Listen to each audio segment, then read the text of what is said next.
Good afternoon and welcome to the Senate Committee on Government Operations, the briefing on information technology projects in the executive branch. Today is Thursday, March 4th at 3 p.m. We are in conference room 16 with members of the committee and public to join us remotely via video conference.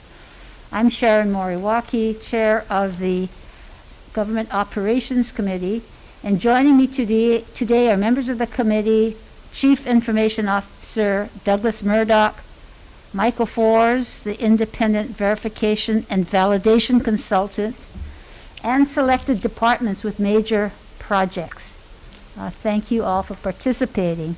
Before proceeding, a few housekeeping announcements. This briefing is being streamed live on YouTube. You can find links to viewing options on the live and on-demand video page of the legislature's website. In the unlikely event that we encounter major technical difficulties or may need to continue this briefing, as we have another hearing at 4 o'clock today, the committee will reconvene to discuss any outstanding business on Tuesday, March 9th at 3 o'clock p.m. in this conference room 16 and via video conference. I want to thank Doug Murdoch for coordinating this briefing to address the status of the state's major information technology systems that serve the public. The pandemic has upended our lives. Those never before having to deal with government are now trying to get approved for unemployment, business closures, state government finding itself unable to promptly serve the thousands never before seen residents in need. The silver lining of the pandemic has brought out the best in us. We are finding new ways to operate, new pathways to overcome the bureaucratic morass, champions to design new systems, operations, organizations, and staffing to become more nimble, more responsive, more relevant to the various publics we serve. And we've come to recognize the importance of technology as a tool, whether it be to reassess the information we need to make decisions to better serve the public, or to enable us to meet and work remotely and more efficiently. Today we look at how we are addressing these needs, the challenges, the opportunities, what works, what hasn't, and how we can increase our effectiveness in modernizing our legacy IT systems more quickly and more cost-effectively. Without over-reliance on contractors, cost overruns, schedule delays, inadequate performance, and user adoption. We hope through this briefing we will identify the challenges and opportunities to continue the dialogue and work for the benefit of those we serve. I've asked Doug to give us a brief overview of the Enterprise Technology Services Office and its partnership programs, and the Independent Verification and Validation program that also oversees and helps us in our legacy system upgrades. And we will hear from 4 of the departments that have major upgrades in process, their experience, challenges, and opportunities for quicker and more effective operations and outcomes. So I will, is Doug on? I think I saw him. Doug Murdoch, let me introduce Doug Murdoch, our Chief Information Officer for the Executive Branch. And I will turn it over to you, Doug. Thank you, Senator. I'm just going to share my screen. Hopefully you can see it okay. Do you see the ETS logo?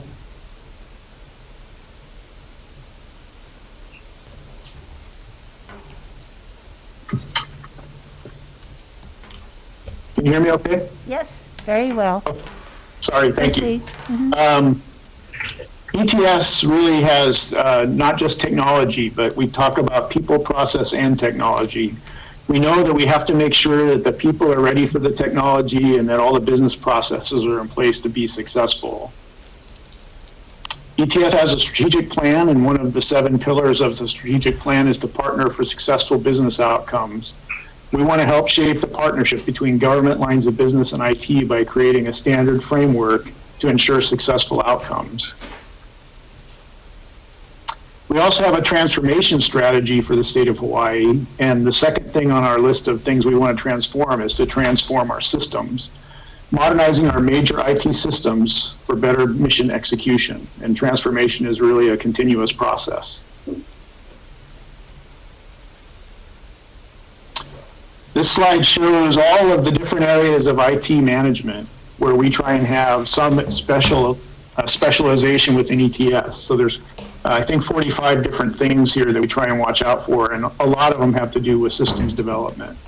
We work with our business partner, Infotech, to try and get more people trained on these various things that are important in order to be successful in IT.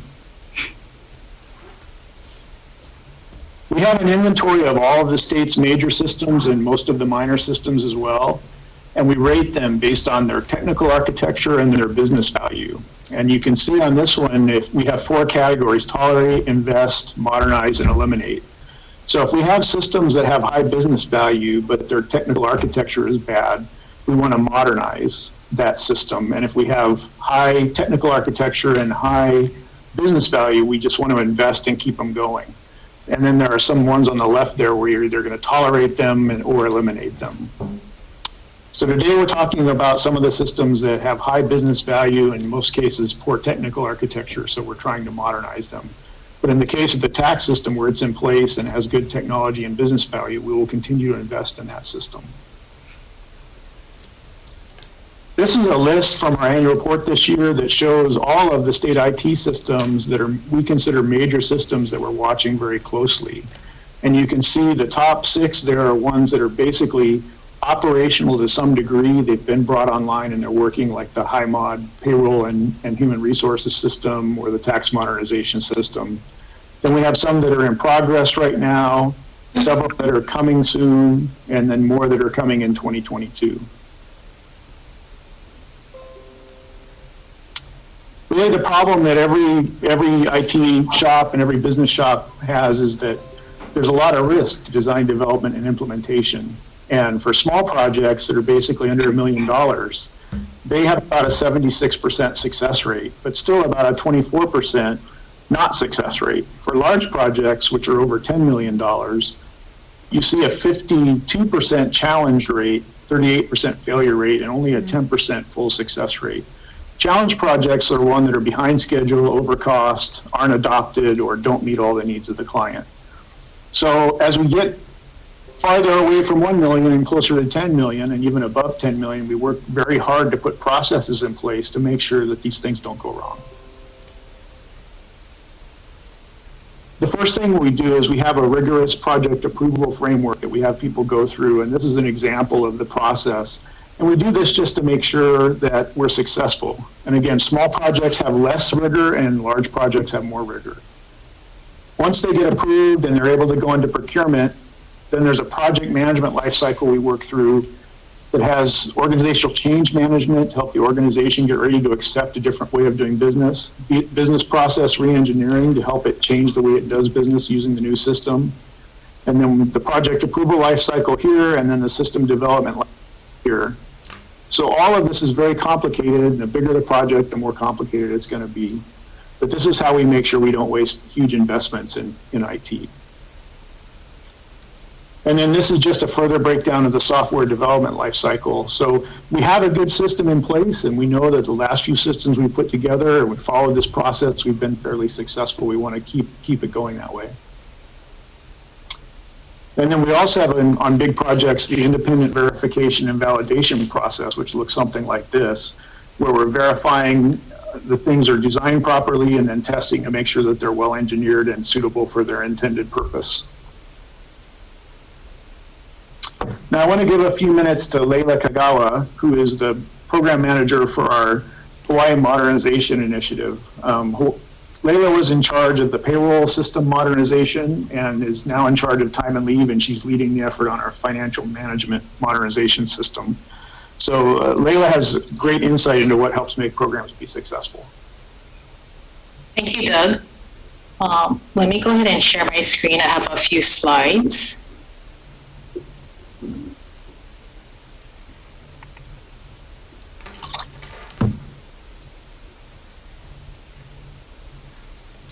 Okay, All right, so folks, hopefully you can see my screen and hear me okay.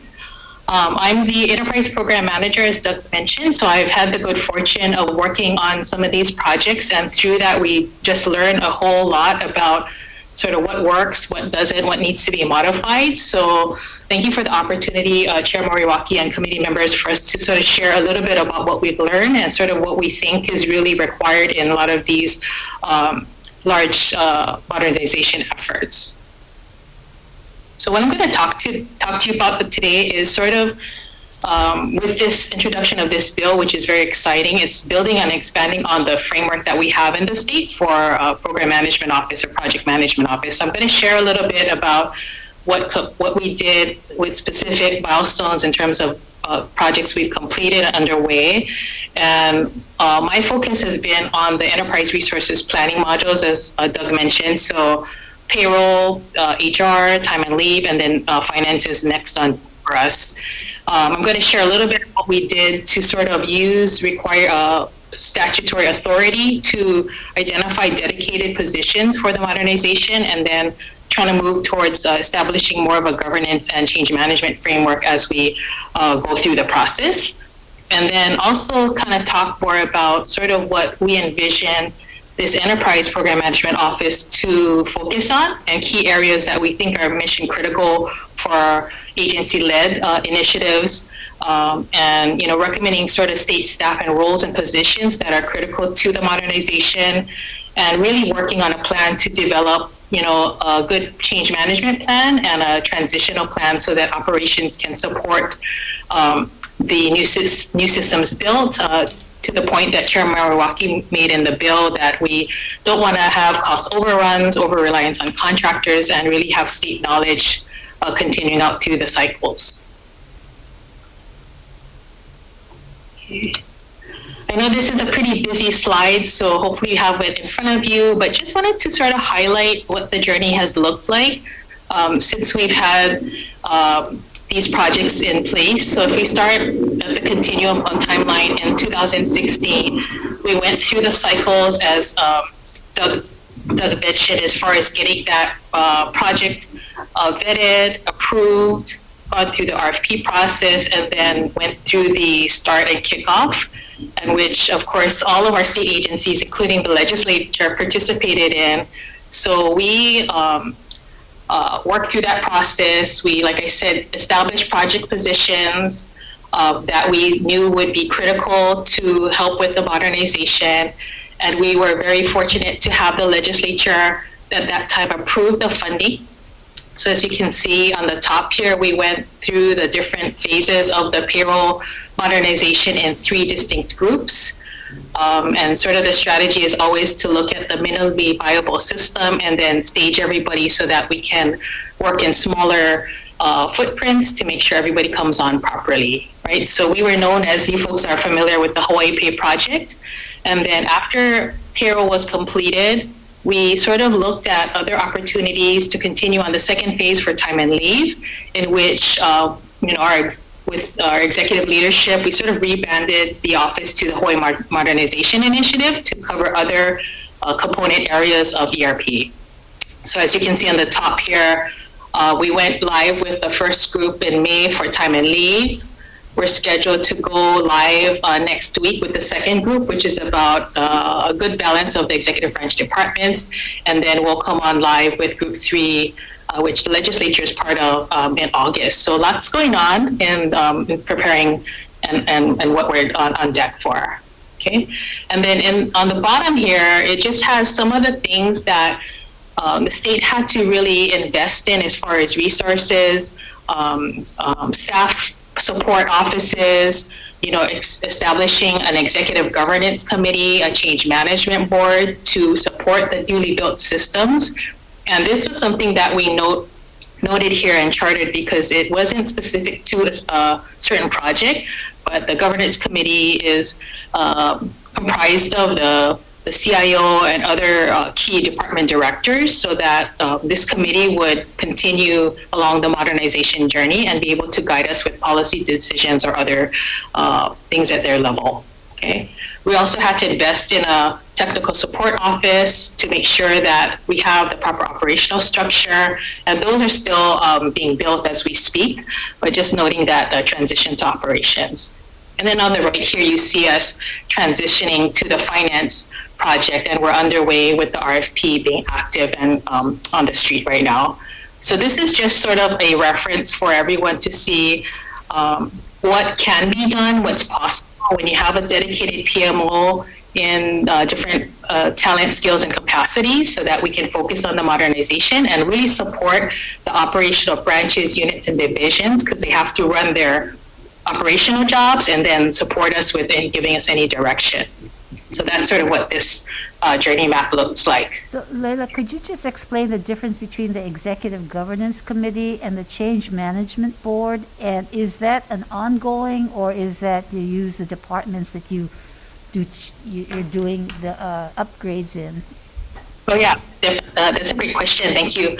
So the Executive Governance Committee is the decision-making body level. So it's got the Department of Human Resources, Budget and Finance, Accounting and General Services, and a representative from the Governor's Office that really should be looking at things from an enterprise level to help us make decisions, as opposed to the Change Management Board. The Change Management Board is comprised of all the different agencies, jurisdictions, where they select a subject matter lead in areas like HR, IT, fiscal, procurement, legal issues, right? So it's really a way to sort of funnel the representation on issues that might be facing multiple agencies, whether it's compliance related or otherwise. So the two work hand in hand. Yeah. So Change Management Board is to really say, what is the issue that we're facing or inconsistency we might be having to deal with? Discuss that, make recommendations, and then present that to the EGC or vice versa. Does that help with some clarification that you need, Senator? Mm-hmm. Thank you. Okay. Yeah, thanks for the question. Okay, so my last slide is really to look at it sort of in this kind of framework, similar to what you saw Doug share as far as project management rigor in terms of common things.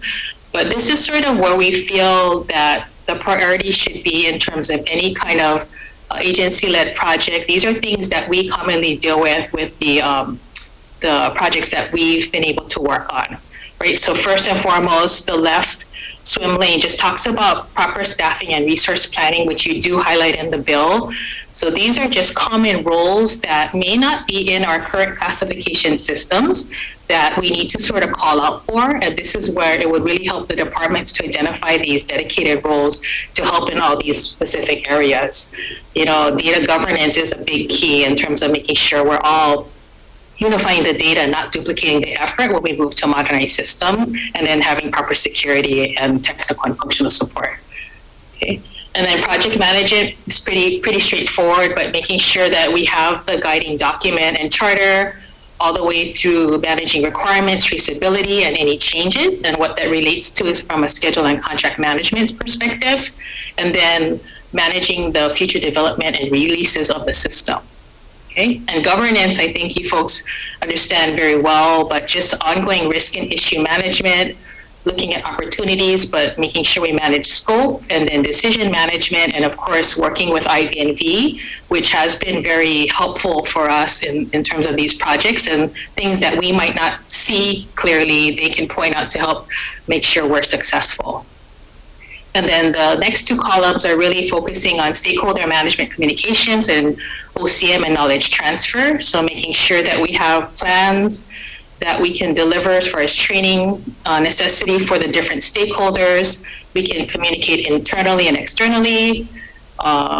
We can also have a framework as far as how we're going to manage cases when users are live in a system. And then, of course, looking at all the ongoing business process changes and knowledge transfer that has to take place as we're building any system. And then, of course, development of what we call a RACI chart. So it's just making sure that in the new system, what are the responsibilities as far as who's responsible for certain functions, accountable, or who needs to be consulted or informed. And then really thinking about the post-go live transition, making sure that roles are assigned and understood by the operational units, and then looking at ways to identify new job classifications and ongoing learning and development. Okay. With that, I'll take any questions that you might have.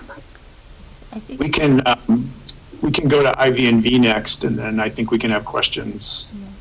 and I think we want to leave some time for the departments too. I know that we're in a curtailed period, but, we may have to reconvene if we can't get everybody in, but I'd also like to hear from the departments as Thank you. well.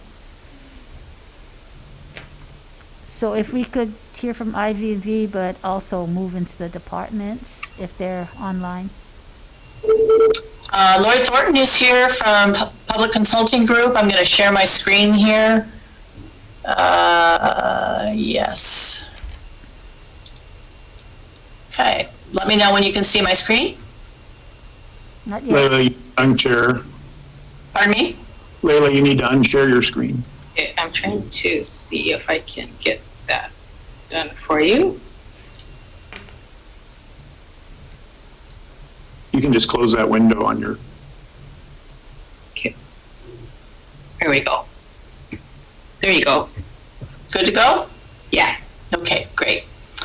Thanks for having me. I'm joined by Michael Fors, who's our solution architect with Public Consulting Group. I just thought we'd start by talking a little bit about Public Consulting Group in terms of what we do and who we are.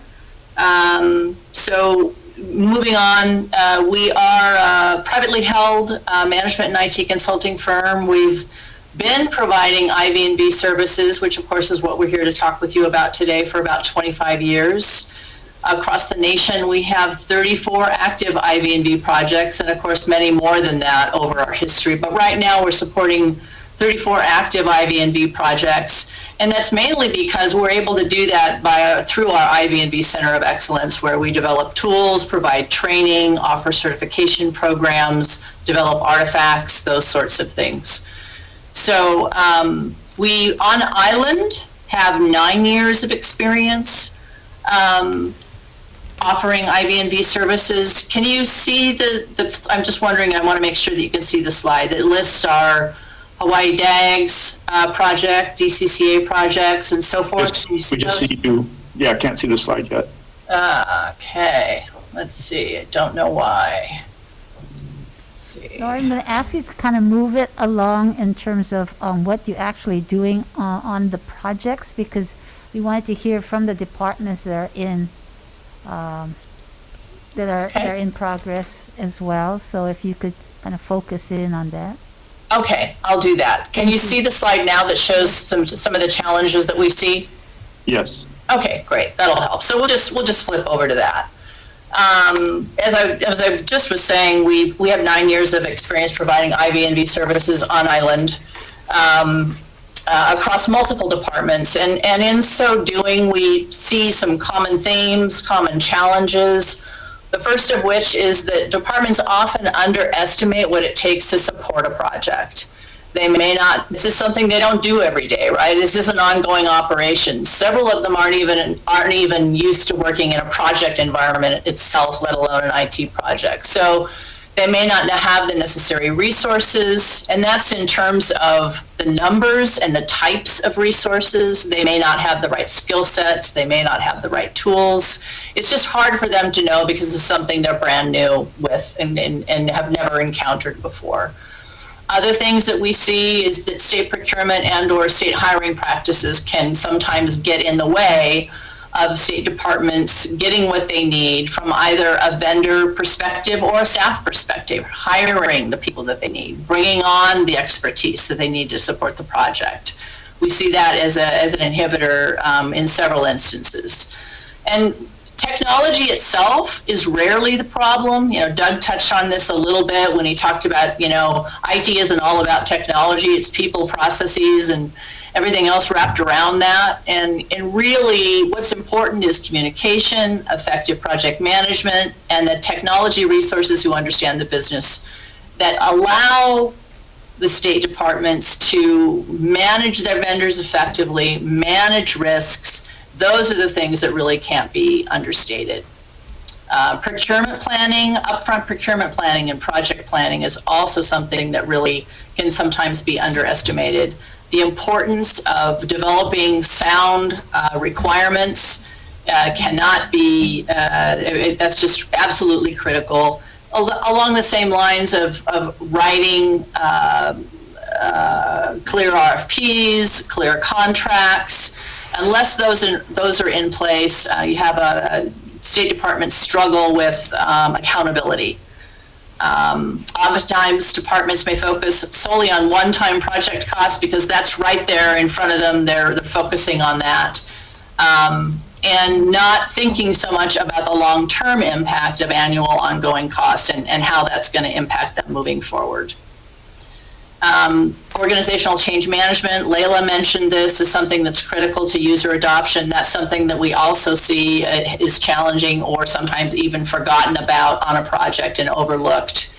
And I would say that overall, some of the critical things, the challenges that we see on IT projects on island is related to capacity. State departments having the capacity to support the project, run the project, implement the solution, maintain it moving forward in whatever way they choose. And also accountability. That's really critical in terms of being able to hold vendors accountable, having effective and strong vendor management in place, making sure that vendors deliver what they said they were going to do in order to meet your project needs. So those are some of the common challenges that we see on our projects that we've been on in Hawaii. Thank you. Thank you, Laura. Mm-hmm. Any questions? No, I think that's good. Let's see if the departments do that.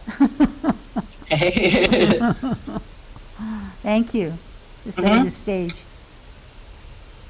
Doug, are you back on to introduce any of the departments that can tell us? I think we start off with... I am. Yep, sorry. I think we have Department of Taxation on that. Okay. Thank you, Chair and Vice Chair, and thank you very, very much, Laurie Thornton. Your common challenges slide is exactly what I'm going through right now. Hopefully the senators will read that slide over and over again. No matter what I say in my remarks, I want you guys to know that the TSM project, the Tax Service Modernization Project at Dole Tax is chugging along really fine. It is not broken. We're in the maintenance and operation phase of the project, and of course we have our challenges with funding the ongoing cost of our great tax system that we have. But again, I promised my staff that I would tell everybody our tax program is working really, really fine. Just a short presentation that I just made up. I'm going to do it a little bit differently. I'm going to try to answer some of the questions that people's been asking me about the TSM project in my presentation. First of all, the first question is the project totally finished? The project is totally finished. Well, no, the project is finished, but it's not totally finished. So the second question is, why is it not totally finished? Because the TSM project is not, and like the other slides did allude to, it's not just a tax processing program, it's really a practice management program. So, there's a lot of development that's going on, management changes that the vendor and certain support groups would like that we're going through right now. So what's the difference between a simple tax processing program and a practice management program? Well, a simple tax processing program would just process our tax returns, figure out the payments, take in money, and then put out some simple reports. Of course, capture all the data that we've inputted. Very, very simply coming from tax returns. A practice management program actually will start mining the data. They'll do more analytics. They'll guess how and where we should do compliance. And even things like assigning workloads, the program will start dictating some of that. So as you can see, right, some of the initiatives under a practice management program can be forever. If you look at a tax return, there's so many line items, and every single one of them could be a compliance scheme that a programmer could take that particular data and work with it. So all this kind of development is not free. Somebody's got to do it, okay? So who can do it? Well, we only have two choices, right? We can try to do it in-house, right? Or we have to use the vendor, okay? And there was a phrase used right now. I know our particular project has this phrase that you folks use, vendor over reliance. So we really depend on the vendor to make these developments. Okay, so what developments should be implemented? Again, just looking at a typical tax return, you can see all the different initiatives that could be developed over the future.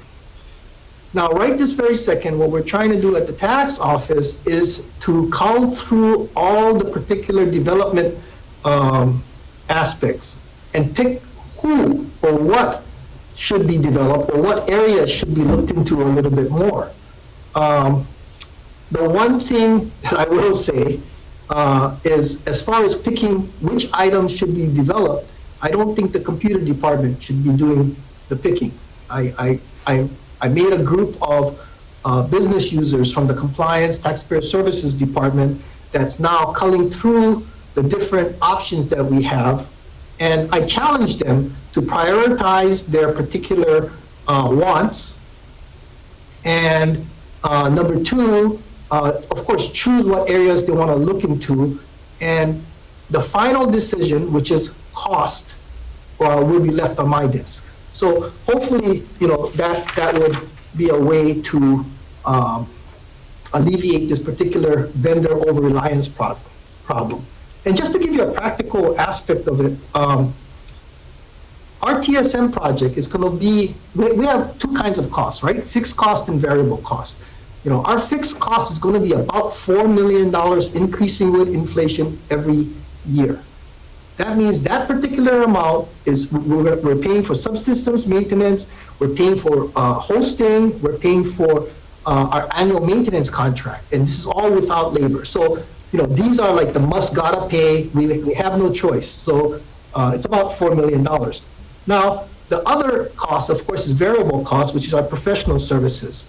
Some would say that we would need at least, well, I would say $800,000 just for vendor support to support our annual fixed costs. And of course, our development costs, if we gave it to the vendor to do everything, it would cost us approximately another $2.4 million. So, we're always looking at about a $5 to $6 million cost going into this. So my challenge is how much of these costs can we reduce? So my target reduction is probably $1 million or $2 million. And what I have to weigh is it worth trying to save this money, or should I just sub it out to the vendor? Okay, I think that's going to be a challenge in the future. But again, I'd just like to conclude by saying that what we're doing at the tax office right now is pretty impressive, and the tax system modernization project is well in hand and in progress. Thank you, Chair. Questions? Okay, thank you, Isaac. I think at some point, Isaac, we would like to know what criteria you use for determining your professional development modules in terms of, what your business group comes up with, but not at this time, but sometime later. Thank you. Chair. Thank you. Glad to hear you're doing well. Senator, I see the DLIR director is here, so we should Okay, have her great. next. So, Anne? Estacchio? Hi. Good afternoon, Chair, Vice Chair. Thank you for having us today. We just wanted to let you know that, we just started on this journey. We just signed our contract at the end of January, but we're full speed ahead. We've already implemented some of our milestones with the contractor. We've moved forward through the project management and integration of the program that they have into the systems that we set up, the replicated databases that we set up. We're also moving into the infrastructure and data analysis aspect of the milestones. And eventually we'll go through the data conversion. Unlike the other state projects as well as the tax department project, this project is really going to be mandated by federal regulations. Right now, the startup costs are being funded by funds we received from the legislators, in the last 2 years, and we're very, very grateful for that, because without those funds, we would not have been able to move forward and start our modernization project. The maintenance costs that will be incurred on a yearly, annual basis will be covered through what we call our block grant, or our base grant, as well as above base allotments through U.S. Department of Labor. And anytime there's any kind of change management or governance, we will be following the regulations or mandates through federal regulations. Luckily, the contractor that we went into a contract with has the background in unemployment insurance and running these programs, and understands the volatility of changing applications on a constant basis depending on the environment. And so they're ready to move forward with any, upgrades, extensions, anything that was to come about through this, through the times. I think the other thing I wanted to say was working with ETS through this process has been very enlightening. They helped us to understand what aspects of the project we were missing, or a little short-sighted on, and helped us to understand that we would need individuals that would provide 100% time into the project, because we're working throughout the process with the staff we have, because they're the experts, right, the subject matter experts, but they're doing their job as well throughout the day.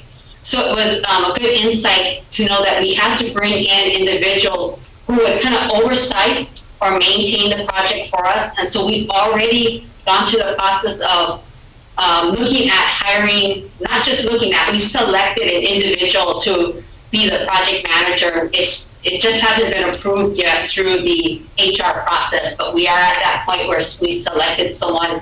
That person should be coming on board shortly. And then we're going to be bringing on 2 additional individuals, 100% time spent on the project. So I think we're very much moving ahead. Without ETS, we would not be where we're at, and without the money we received from the ledge, we wouldn't be where we're at. So is the federal government on this block grant paying for your project manager and can pay for additional staffing for your IT system? Because that seems to be really major as they make shifts in the federal laws, and to be able to be more nimble in your system. And, you actually need expertise there. Is that paid for by the feds? So that's going to be the continued maintenance, Chair. The continued maintenance will be the contractor who is helping to implement this project and this platform. They will be in charge of, across the board, coming up with different initiatives to meet the federal mandates. And that will be paid for with our block grant, correct? The initial 3 individuals, Chair, that we are bringing on board is going to be paid for with the funding we received from the legislators in the last 2 legislative years. And that's an ongoing, you have that in your budget, your base. Our budget, right, until the project, about 6 months after we launch the project, to kind of keep them on board, so that we're stable, and then we can move forward through with the contractor. So how are we in terms of actual, I know you're confronted constantly with the UI claims and adjudication, but in terms of the IT system and the technology support, is that going to handle a lot of these questions other than the, individual needing to look at different claims? Is that Yes, going to it's not speed it up? to look at improvements to the application going down the road, but it's also going to be able to process more efficiently and provide us with output. Right now with the mainframe, we could get numbers, but right now we're using the valuable time we have with our programmers to actually program new applications instead of spending time with data or numbers, which is great to have, but we don't have the ability to do that right now because of our resources. But this new application will provide us with the opportunity to have those data elements that are so very important to explain our story and where we're at and what's still outstanding. And so what is the timeline for this? When will you be fully operational? The consultants started in January, so are they working with your staff now? Where are you in the process?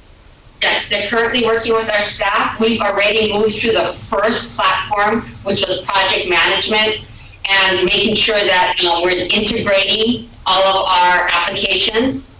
And so we had to implement some replicated databases so that you could move data. We're now in the infrastructure data analysis foundation part of our project or milestone, and then we will then move into data conversion. It should take us 18 months, so end of July, beginning of August of next year.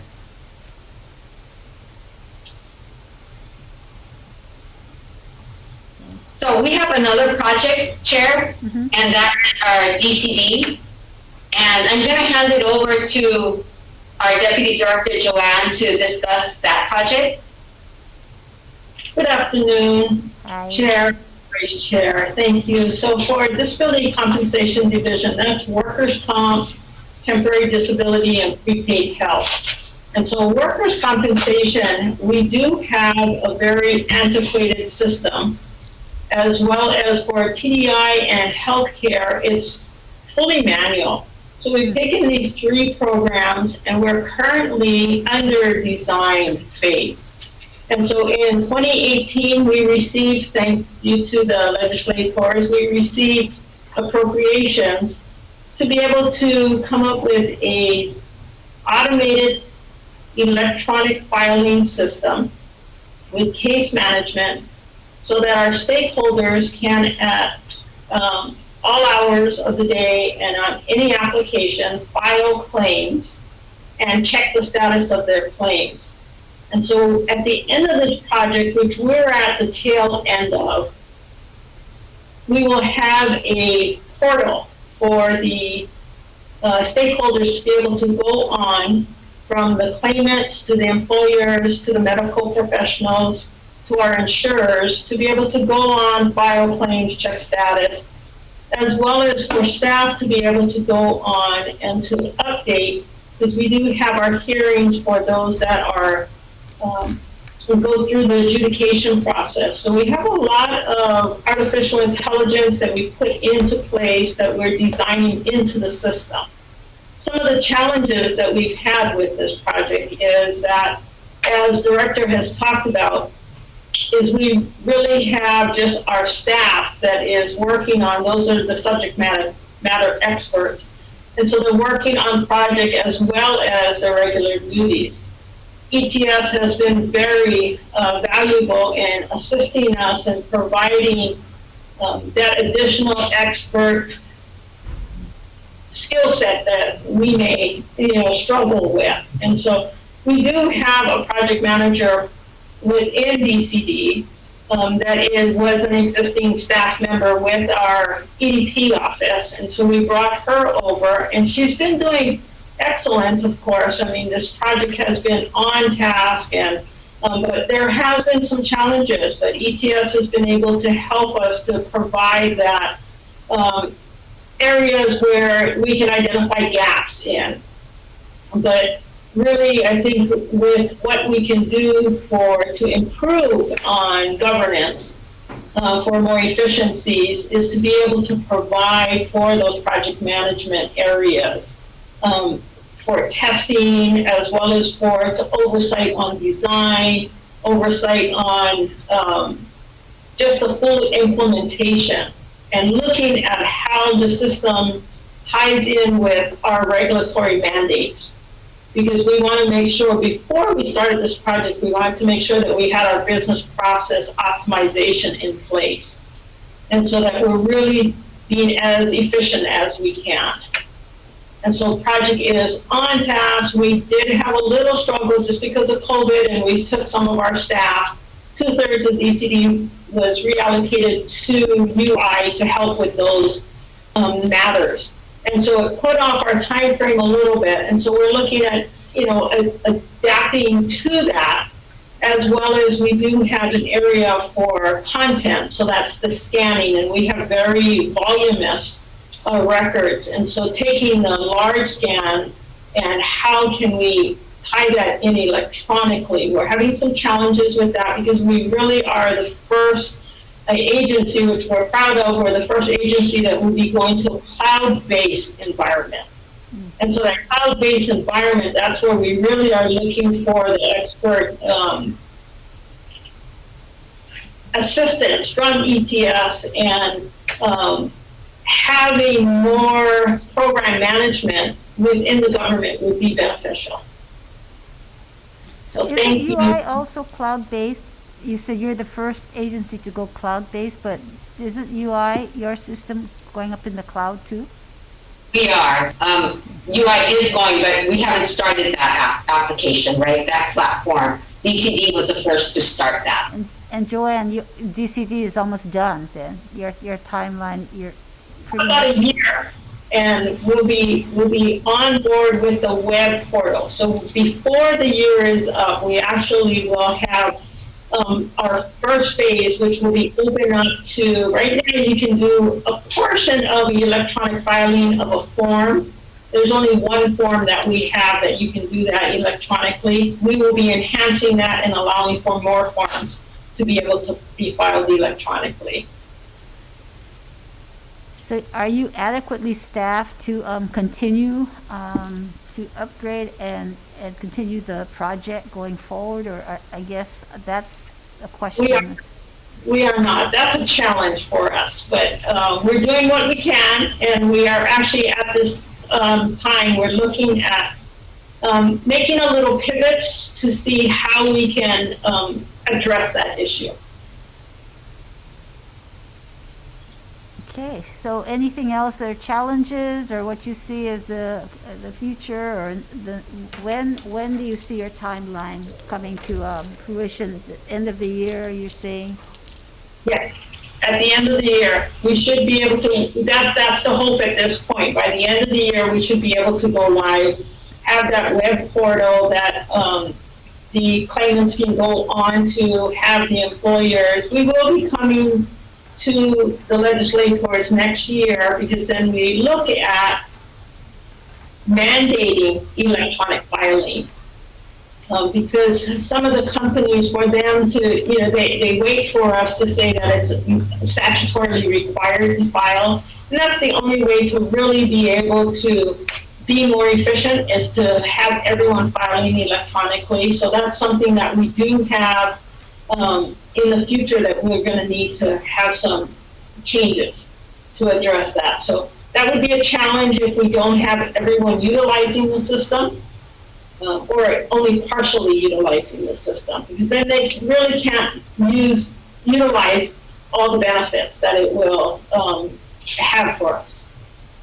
So your DCD, well, I'm talking workers' comp, when you have appeals, is all that information coming in from the employer, the medical records and so forth? I mean, that's humongous, I think, for some people. Is that in the system as well? So, for example, if you take your claim up on appeal, would that be available? And can you, I mean, is that seems like it's a lot to have in the system, although you're cloud-based. So is that one of the expectations of helping everyone get cases through faster? Absolutely, everything will be in that system. So, and that's why for DCD, it wasn't just looking at DCD's needs, but it was looking at DCD's and LIRAC's needs.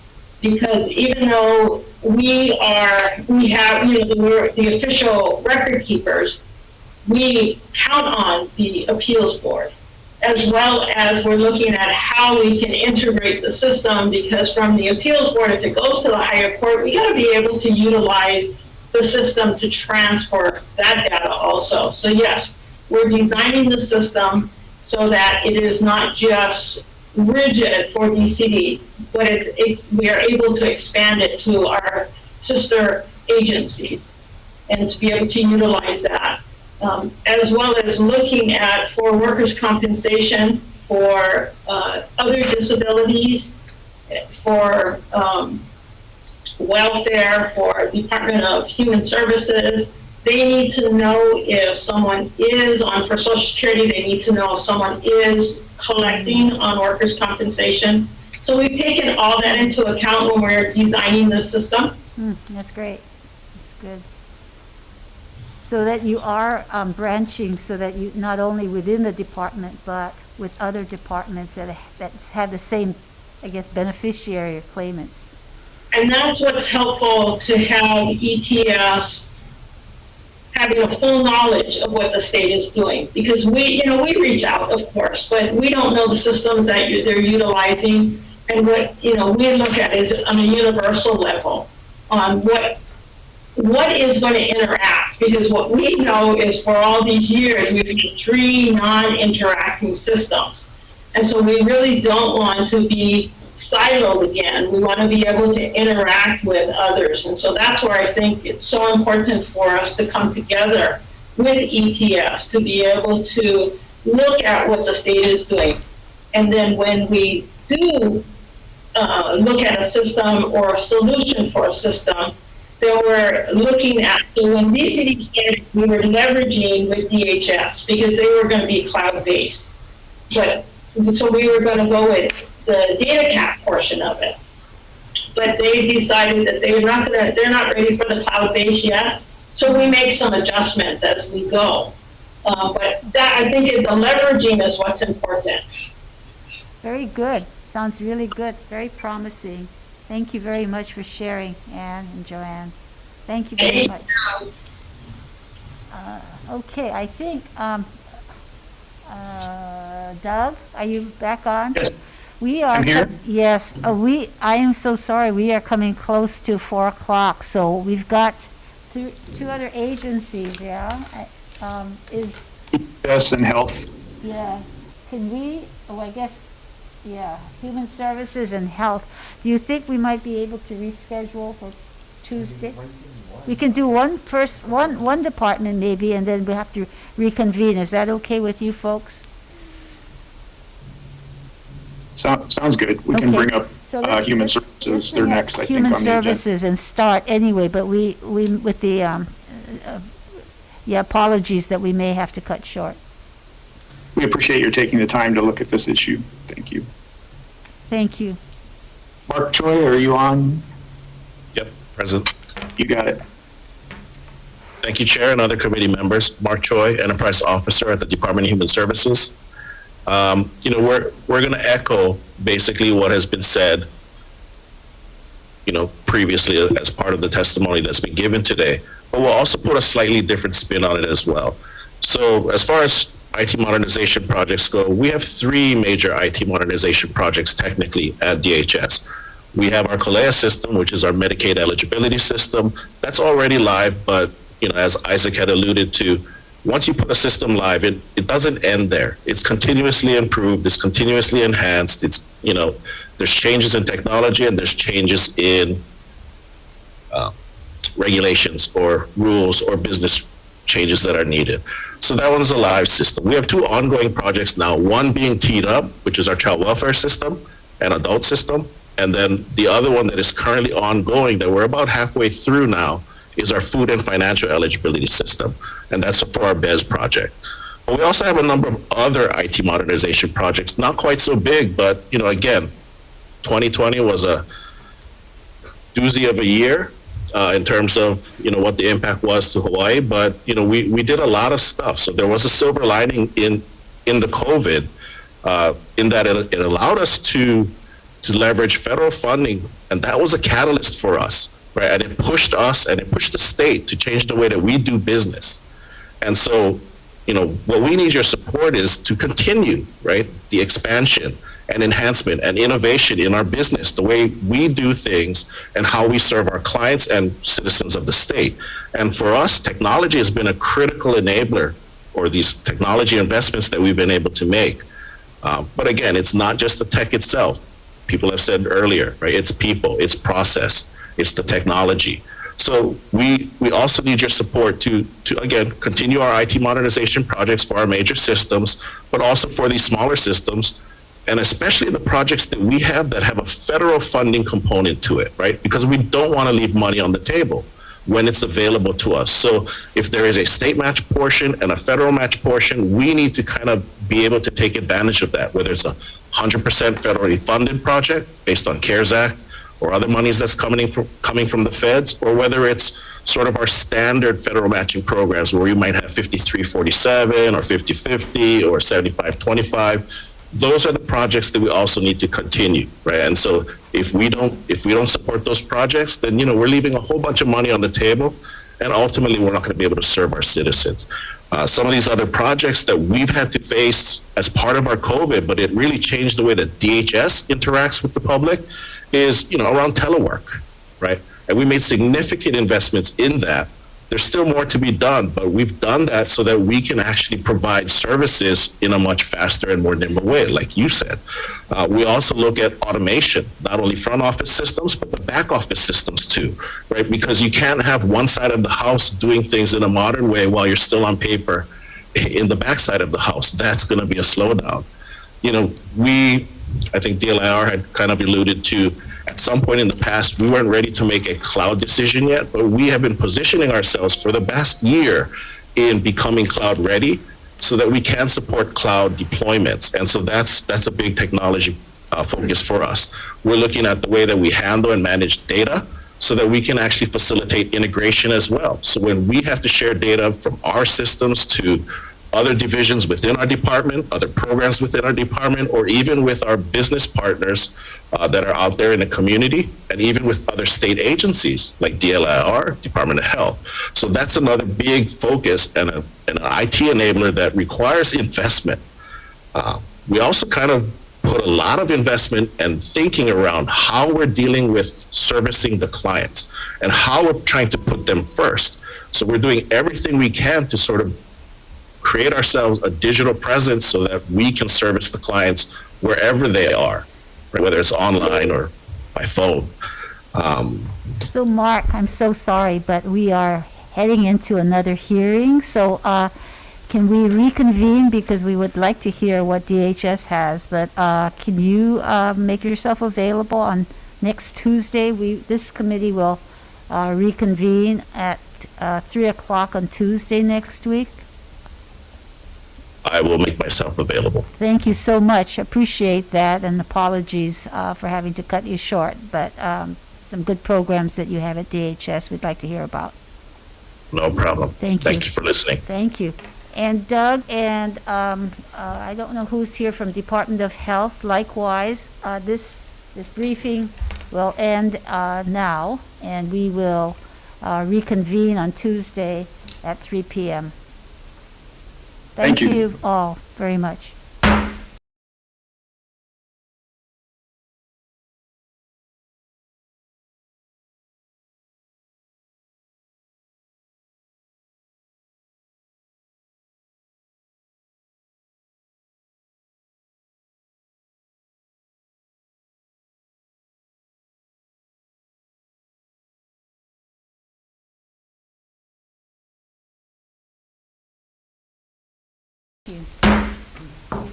Aloha and welcome to the joint hearing of the Senate Committees on Government Operations, Judiciary, and Ways and Means. Today is Thursday, 4 o'clock p.m. We are in conference room 16 with members of the committees and the public joining us via video conference. I'm Sharon Moriwaki, Chair of the Government Operations Committee. Joining me today are committee members, Senator De La Cruz, Senator Gil Argolan, and also the Judiciary Committee Chair, Carl Rhodes, and his members, and the Ways and Means Chair here, and members. We are going to start this hearing rather quickly. We've got one bill on, but before proceeding, a few housekeeping announcements. This hearing is being streamed live on YouTube. Links to viewing options for the Senate meetings are on live and on-demand video page of the legislature's website. In the unlikely event that we encounter major technical difficulties during today's hearing and must end it abruptly, the committee will reconvene at a later time. No, not really. It's later today, if anything. So we're moving to Senate Bill 1350. It's a proposed Senate Draft 1 relating to the 2020 reapportionment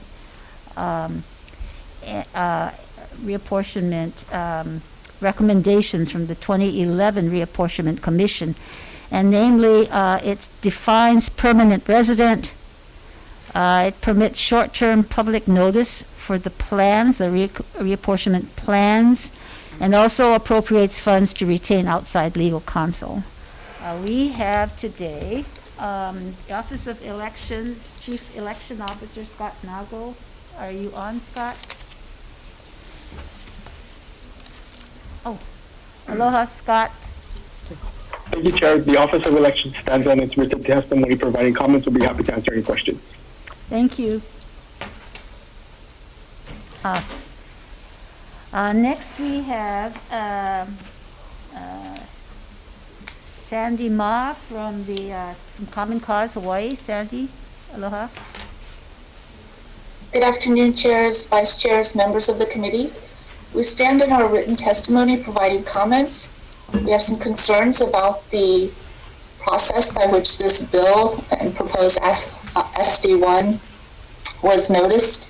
We also support the need to address reapportionment. You can read our comprehensive comments, and we're available to answer any questions. Thank you. Thank you. Lemomi Khan, I see you on as well. Good afternoon. Could you unmute? Let me, oh gosh, what did it do here? I'm so sorry. I think you might have unmuted me. Did you? We hear you now. We hear you. You do? Okay. Just give me one moment here. I had that testimony up for me to, well, okay, I'm going to try to ring this. So good afternoon, Senator Moriwaki, Senator De La Cruz, and Senator Rose. I did submit written testimony in support of SB 1350 SD1, which adopts the recommendations of the 2011 Reapportionment Commission. Other than implementing the recommendations of the Commission, though, I have a greater concern for our state, and that is that the Hawaii Constitution, Article 4, says that the Reapportionment Commission shall be appointed by May 1st, and by not more than 150 days from the date on which its members are certified, the Commission shall file with the Chief Election Office a reapportionment plan for the state legislature and for the U.S. congressional districts. So assuming appointment occurs on May 1st, 150 days from that date would be September 30th.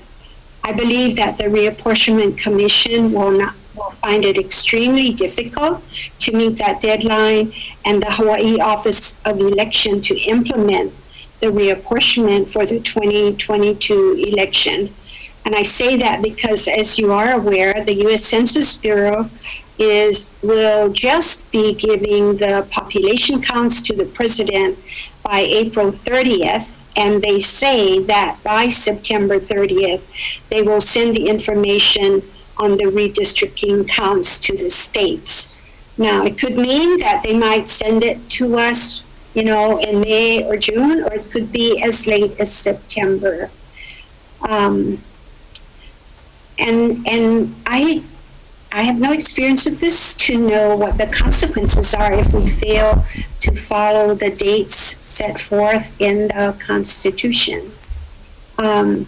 In any case, I know you folks are working the issue, and I applaud your efforts to get in front of this major undertaking for the state, especially with all of the other actions that you have on your plate. Mahalo for the opportunity to testify. Thank you. Thank you, Leomomi. We have two other written testimonies from Victor Ramos in opposition and Cheryl B. With comments. Anyone else wishing to testify? Questions, comments, members? I have a question from Mr. Nago. Oh, okay. Is Scott on still? Scott, questions from Senator Gil-Agon? Yeah, Scott, I don't know if you heard the question that was raised about the constitutional requirement of 150 days. Have you thought about how you're going to deal with that deadline, though? Can we, But we did, well, I just want to interject real quick.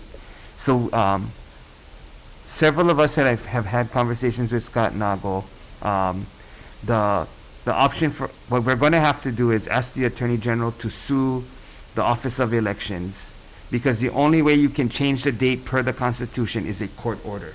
Right, well, I thought he was going to talk Yeah. about that. Yeah, okay. Scott, do you want to You can confirm add to that? Confirm that? Scott. yes, so, there is a 150-day deadline. We would, basically a court order or a lawsuit would, be the only way that you could extend that. Right, Although I would like to we say can't just that, legislate a change the in the last- Constitution, right? No. Yeah. You have to. No. So, but in the 2011 reapportionment, the plan was given to us in March of 2012. So they did go past the 150 days then also due to a court, a lawsuit. Okay. Any other questions, members? Okay, we're going to go into recess. Okay, we're going to go into recess for decision-making.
One.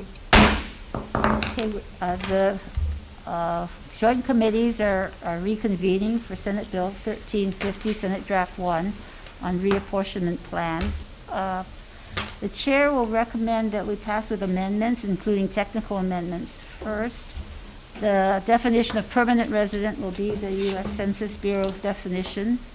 Second, the short form notice, public notice, will continue as is in the bill, but it includes the composed, revised, and final plans of the Reapportionment Commission, and also the maps. The appropriation will be to the commission to support its expenses and to retain outside legal counsel. We will address the chief election officer's recommendation to amend HRS 12-2.5 to delay the nomination filing date for the 2022 election only, and that will be, instead of the first working day in February, it will be a blank month, but depending on what information comes in as to where the census is on their results to the states. Let's see. I think that is it. We will have the committee report reflect the regular election definition for vacancies is a constitutional amendment, should be done later. And the concern about Article 4, Section 2, requiring the commission to have reapportionment maps and plans within 150 days of the May 1st certification date, and to address that by court order. Are there any questions, members? Okay. Yes, Chair. Okay. So I'm sorry. Were you going to accept my? I missed it. Did. You? I just read your recommendation. Did I miss You read something? them? Okay. All right. I'm good. But I think so. But we're accepting the proposed SD1 or the proposed SD because we thought correct. we have to do that too. Yes. So what Okay. what I read to you is in Senate Draft 1 plus the revisions that we've added in.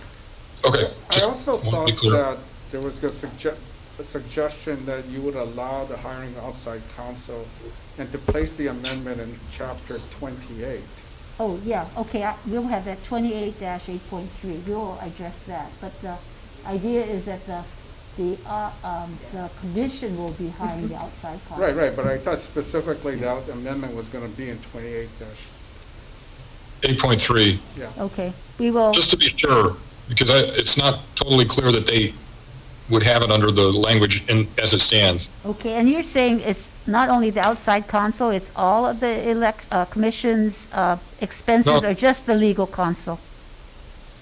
No, just to be sure that we're providing Yeah, it has to explicit be redundant. authorization for the reapportionment commission to hire outside counsel. Okay, all right. I think we need to put it in He just wants the 28.8.3. authority to be sure in the Attorney General statute Yeah. that allows exemptions. Oh, Yeah, I so see. there'd be That's what both it was. places. okay. Yeah. Okay, so noted, we will do that.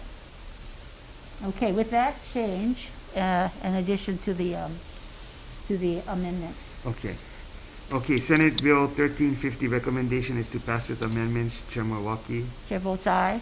Vice Chair votes aye. Senator Chang, Aye. was that an aye? And Aye. Senator Gabbard, Senator Gabbard? Aye. Senator Favela, Aye. recommendation adopted.